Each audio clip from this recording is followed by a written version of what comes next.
big concern. In fact, so many of my friends who are either deans or professors in American business schools, they are struggling all the time with the ranking.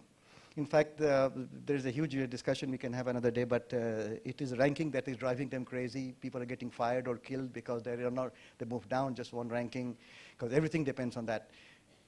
Business or business schools, okay? Business or business schools is the crazy one. All right. So they lose because they don't make up for the ranking. You know, it doesn't matter how much you can do. Harvard Business School is like worth $1 billion of funding, 600 million or something like that. We can no way come to even 100 crores. But the point is, you compete and then you lose. Why do you want to compete with a French chef when you are a dosa maker, right? You know, we do such things and say, you know what, I'll still do it because that is supposed to be the right thing to do. And then we lose because we don't know how to make those things.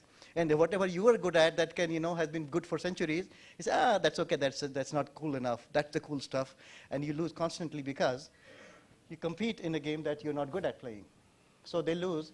And even if they rank high, you know, some of them do. I have seen that IIMs are now reaching in the top hundreds. What's the point? What are you achieving with that? What are you really achieving?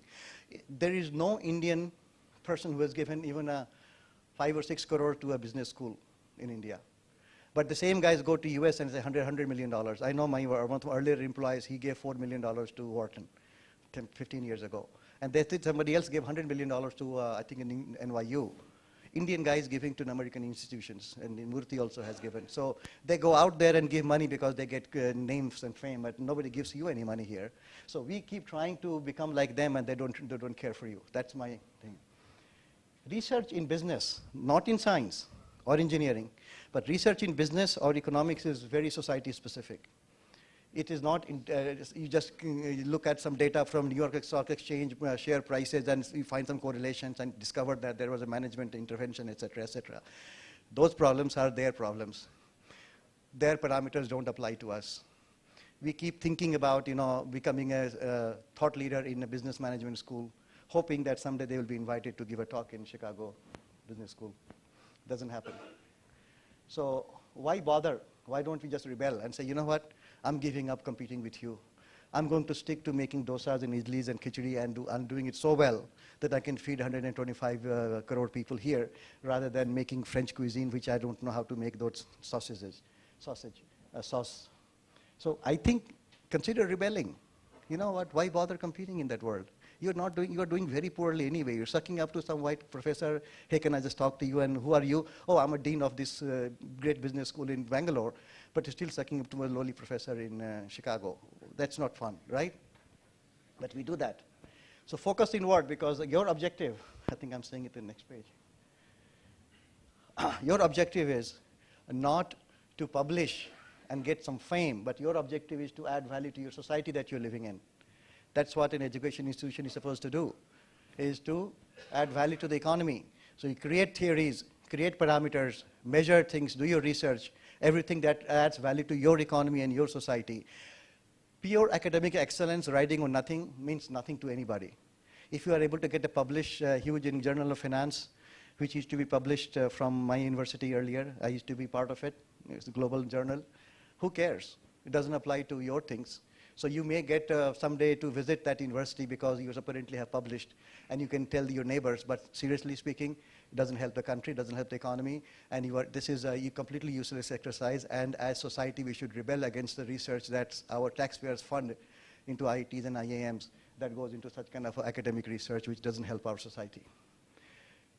Similarly, focus on local resources. When I say local resources, everybody knows 5,000 years of history, huge number, huge, I mean, we are very resourceful, right?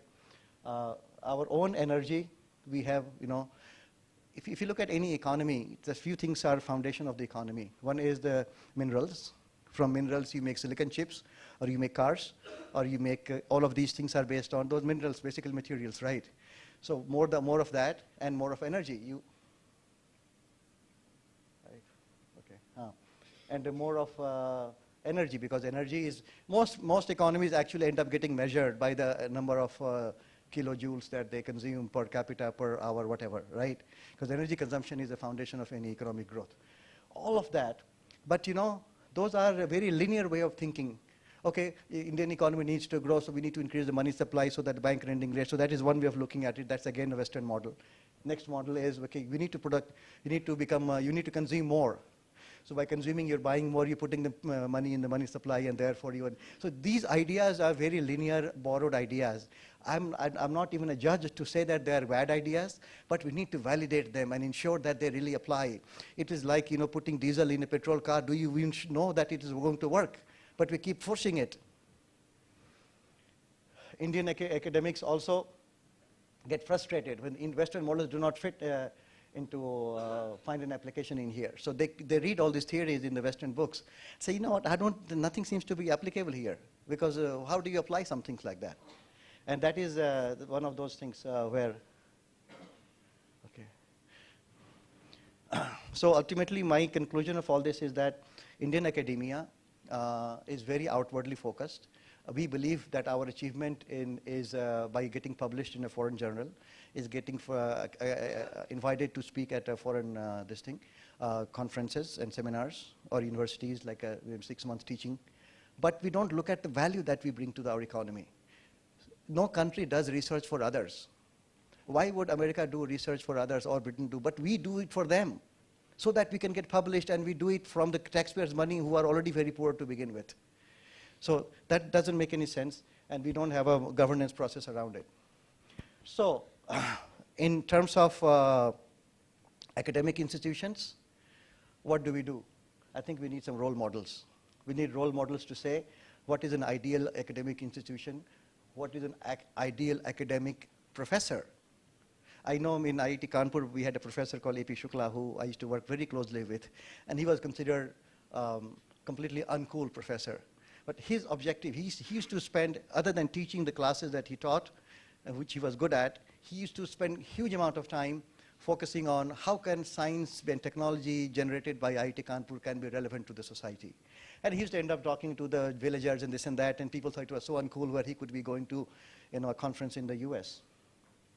So we need role models that say that this is how society, this is how academic institutions will run. This is the priority of this academic institution.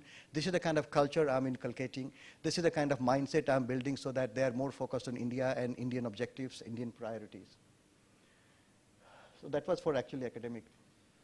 So here is for business, but same thing. Purpose of economics and business is to make people happy, right?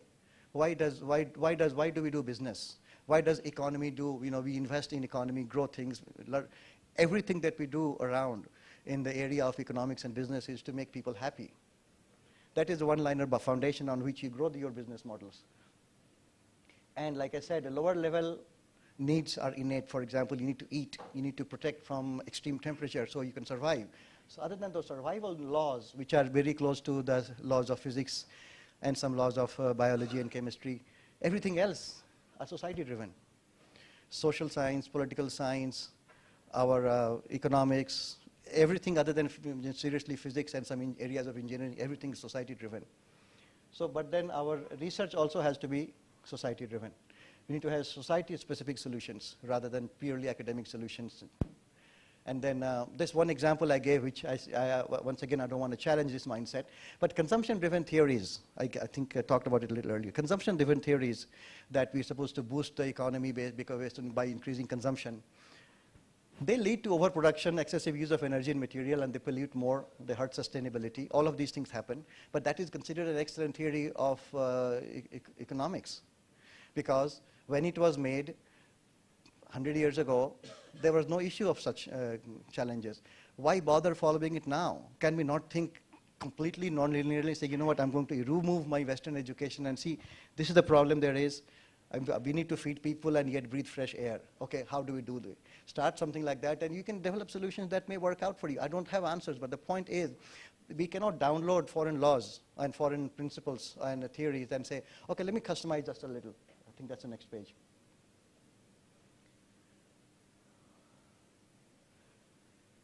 The other part I wanted to highlight here is that rural India.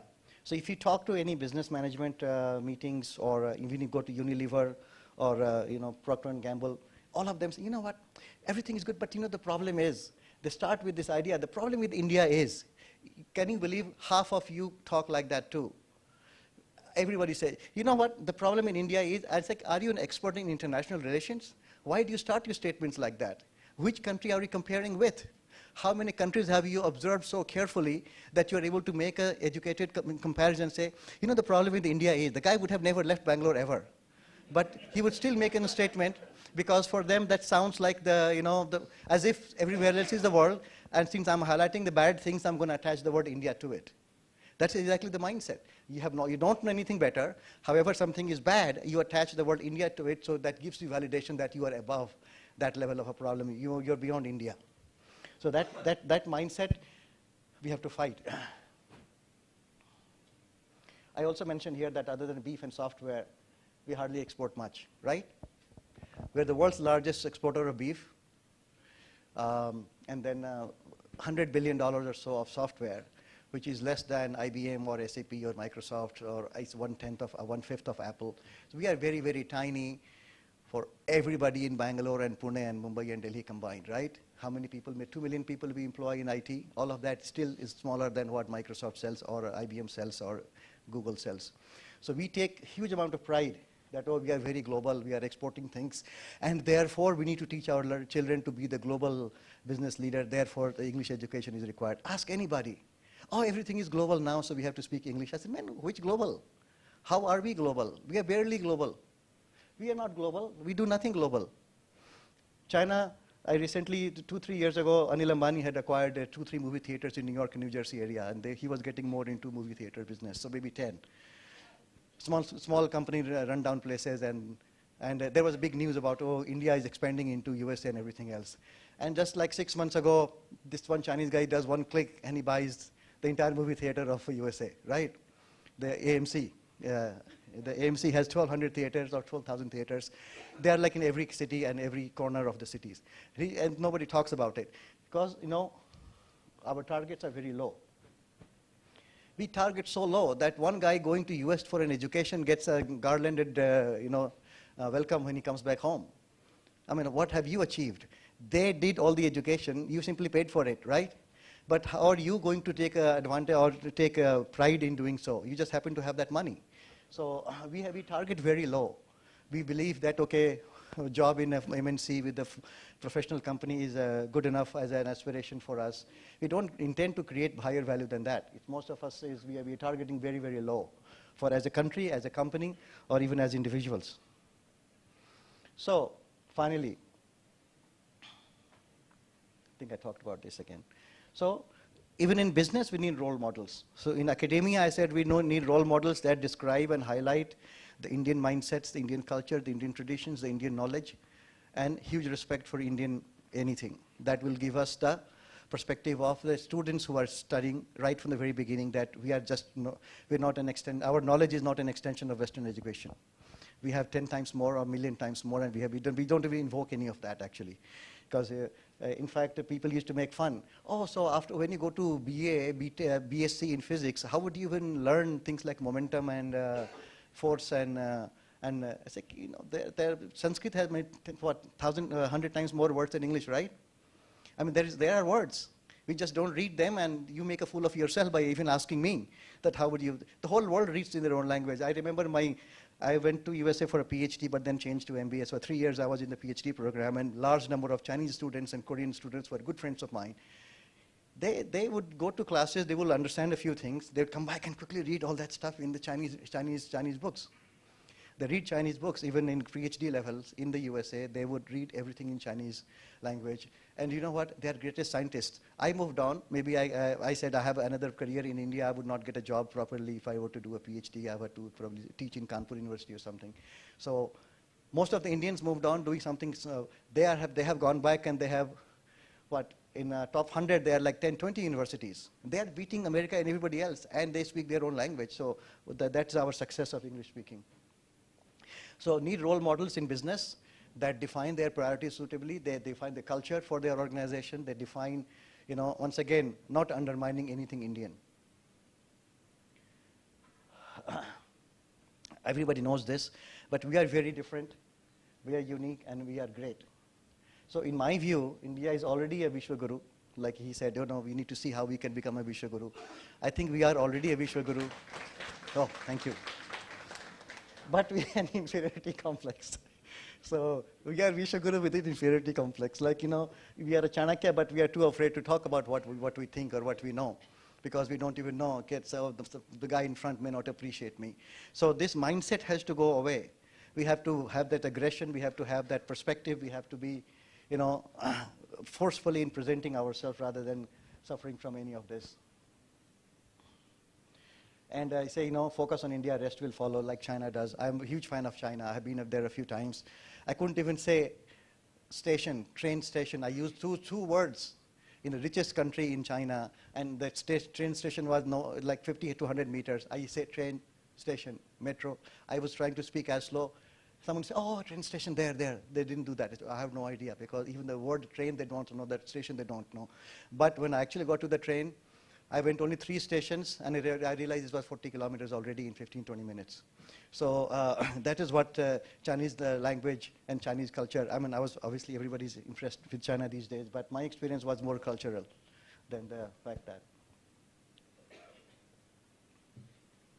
I'm going to skip now. Looks like I don't have that much time.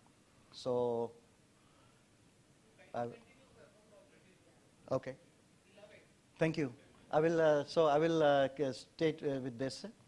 So we need to grow out of our need to be appreciated and validated by foreigners. In fact, I will, let me just, since I have that example, let me jump to the last page here. That's my book coming up, and since you said I'll talk, maybe give me 30 seconds on this.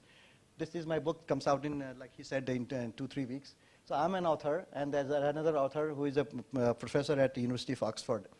So when I talk about, my friends say, hey, you know what, I've written a book on smart cities coming out in 2 weeks. He said, oh, okay, good. I think it's a pretty hot topic this year. I think it will sell. And then once I mention that my co-author is a professor from Oxford, really? And then the whole thing, expression changes. Suddenly they think that it's, everything changes. A professor from Oxford, that validates my greatness, right? Because till then, my friends who didn't know me for years had not realized that I'm so great, but the fact that I have a co-author. All right. So this one more thing. I mentioned a few names here. Dhirubhai Ambani, Anil Agarwal, Lakshmi Mittal. There are a few names like that who are self-made billionaires. There are people who are billionaires from before, like Tatas and Birlas and few others. But these are self-made billionaires. None of them can speak English well, right? And every time you read about this, even in Forbes magazine, when they say that, oh, Anil Agarwal is ranked so-and-so, however, he cannot speak English. I mean, Forbes says that. I said, how is that even relevant for discussion? But they do that. And you know what it is? We need role models like these, that, and I am yet to find a billionaire who has studied, like done McKinsey consulting, studied at an IIT, has become a billionaire. I know Bansals and all those guys are, but they are just simply transporting a business model from far away and then replicating it here. But look at creating value into society and then becoming a billionaire by actually adding value to society. Ramdev Baba is not, I'm sorry? Right. Ramdev Baba doesn't own anything, anyway. So we don't have English-educated billionaires. I know I'm exaggerating, but the point is that studies show that people who are connected to their roots are more decisive, assertive, and go-getters. They know exactly what ground they're standing on. If they detach you from the foundation of what country and society you are part of, and then create an imaginary, like a virtual version of you, which is great in speaking English, connecting with the foreign movies and English songs, what happens is that you don't know which world you belong to. Your decision making becomes it's impeded by lack of confidence, because you don't know how to make decisions. You're obviously not fit for America, because you are not even been there. So you fail there anyway, and you fail here because you don't know. So huge problem. We think that we are making them global citizens so they can become part of, as a business analyst in Infosys and go to USA and do some sales. That happens, but how many people do that? Maybe 200-300 people. No more. You don't need any more than that. Same way about politicians. We know politicians who are foreign returned. They can barely connect with masses, right? We have several names, especially in the government before, and they continue to be in opposition today. They cannot connect with masses at all. They say things that don't make any sense. And some people don't even say anything, for that matter. So, so what happens is that because, they have no idea what to say to who and why and how, and who would even hear, does it even make sense? So it's the same thing about businesses too. If you are becoming a leader of a business, for example, Tejaswini ji, who was just here before, she could not have achieved so much she has achieved if she were not to be connected with the society. In fact, I grew up in a village. I know that, I know villages really well in Bihar. I can go and hang out and talk to them in their language, but I don't know how some of those things work anymore because it's been so many years. So only way I can be a successful entrepreneur if I went back to my village is to really have this, internalize their processes and their mindsets. We don't do that. So we start blaming, the rural India dynamics is so different from ours. But then, man, you learn it. That's your life. That's your job. You are born to sell to 65 crore people or 65% people. That cannot be an exception to your, processes. And we do that. Most businesses do that. Very quick here. Actually, let me just skip it because I'll just come to 2 more slides and we'll close. Do Indians hate businesses and wealth? Recently Modi ji announced that, the 500,000 rupee notes, and every time from here then onwards I keep hearing, गरीब लोग आराम से सोने गए उस रात को और धनी लोग सोने की दवा खरीदने गए वो भी नहीं मिला उनको, right? He said that, and I keep thinking, why is he making this into a rich and versus poor? It's not about being rich and poor. It's about being illegal and legal, right? The whole problem with the whole issue about 500,000 is to be legal as rich as you want. It's fine to be rich as long as you're legal. But he is talking as if it's poor versus rich. That really, I'm happy because I want him to continue being successful. But then it's theoretically wrong, right? But then it works. It works because Indian mindset has always been that साला बहुत धनी साले ने बहुत पैसा कमाया. So the moment somebody becomes rich, you start immediately thinking, first of all, you don't say it respectfully because you should say it respectfully. Somebody has maybe worked hard for it. But then we think that the guy has made money and that is because he must have done something wrong. Now, connecting money to having done something wrong is how culturally it started. For almost 500-600 years, the rulers were the ones who were rich and the common people were poor. And they used to exploit, and then of course the British came, they even hardened that part, and then when the Congress came, then even hardened even that part more. So the rich became richer, and therefore by corruption. Rich could be rich only by corruption. Everybody knew that there were laws that Indira Gandhi had made and others, so that if you wanted to go around those laws, you have to pay money, and the only way for you to be rich was to go around those laws. So the illegal and rich or wealth became synonymous in our sense. And that is why every time you see everyone talking against the rule, if Kejriwal has to say something bad, he say, Adani Ambani ko paisa de diya. It works because people say, kuch galat kiya hoga un logon ne. Because our mind works like that we like to accuse the rich people of having done something wrong, which is wrong because, all of us are successful, but that's why we are here. And we have, all of us probably, and I have worked hard to do whatever I am. And the economy and society should promote such things. So when there is a transparent world where your wealth is proportional to effort and capability, the trust needs to develop, and that might happen over time. And this is my last slide. And that says, and again, I don't mean very seriously, but it's a directional statement that, this thing is happening. I described this in the earlier slide. This is happening. But we have 2 options. We can upgrade all the 1.2 billion people to become English-speaking guys. So you go to a field, the guy is plowing his field and listening to Led Zeppelin or something. I wonder what kind of world would that be. But that is how it's going on today, is that, people are upgrading 1.25 billion people to some sort of a foreign culture. Or in the name of IT, by the way, most of it is done in the name of IT. And then I have a strong view that IT jobs are going to go down. That's another topic. But, or you can put 100 people or so, create a compiler that can read Hindi languages or Kannada languages and then does Java programming, right?